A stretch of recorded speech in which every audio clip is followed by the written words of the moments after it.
গত বছর আমরা শাপলার শহীদদেরকে নিয়ে এবং মুজিববিরোধী আন্দোলনের শহীদদেরকে নিয়ে কাজ করতে যাই, তখন দেখতে পেলাম যে শাপলা স্মৃতি সংসদের সদস্যরা যখন 2013 সালের এই গণহত্যার পর তালিকা করছিলেন যে কারা কারা শহীদ হয়েছেন, শহীদদের বাড়ি বাড়ি যাচ্ছিলেন এই তথ্যগুলো যেন হারিয়ে না যায় ইতিহাস থেকে, সেটা রক্ষা করার জন্য তাদের অভিজ্ঞতা শোনার সুযোগ হয়েছিল আমার।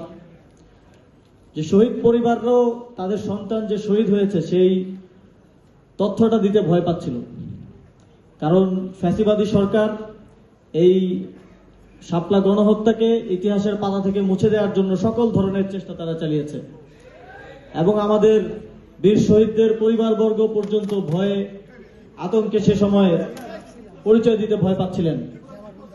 কিন্তু আমি বিশেষভাবে ধন্যবাদ জানাতে চাই আমার সেই ভাইদেরকে যারা সেই সময় সেই সংকটের মুহূর্তে সকল বাধা উপেক্ষা করে শহীদদের তালিকা সংরক্ষণ করেছেন, যেন ইতিহাস থেকে শাপলার শহীদেরা হারিয়ে না যায়।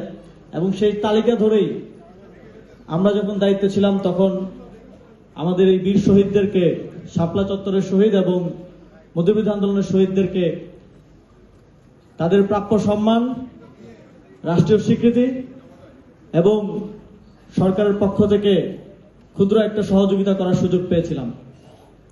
কিন্তু সেটা করতেও আমাদের জাতিগতভাবে 12 বছর এক যুগ লেগে গিয়েছিল। এটা আমাদের জন্য লজ্জার। আমরা যদি আমাদের শহীদদেরকে সম্মানের সাথে স্মরণ করতে না পারি, তাদেরকে মাথার তাজ হিসেবে না উত্থাপন করতে পারি, তাহলে আগামী দিনে বাংলাদেশের যে কোনো সংকটে আর কেউ শহীদ হতে জীবন দিতে এগিয়ে আসবে না। আমাদের নাসির ভাই একটু আগে বলে গেলেন যে আমাদের আধিপত্যবাদ বিরোধী লড়াই সামনে আরো কঠিন হতে যাচ্ছে।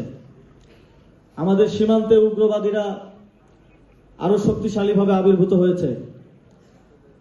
এই লড়াইয়ের সামনে আমাদেরকে একসাথে রাজপথে সরব থাকতে হবে।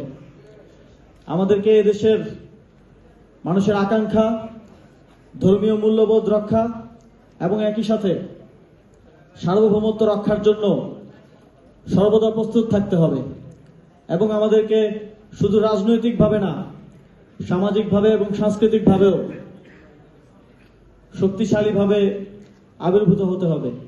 সেই আগামী দিনের লড়াই আপনাদের সহযোগিতা, সমর্থন এবং একসাথে আমরা এই লড়াইটা সফলভাবে পরিচালনা করব, এই প্রত্যাশা ব্যক্ত করে শেষ করছি। আসসালামু আলাইকুম।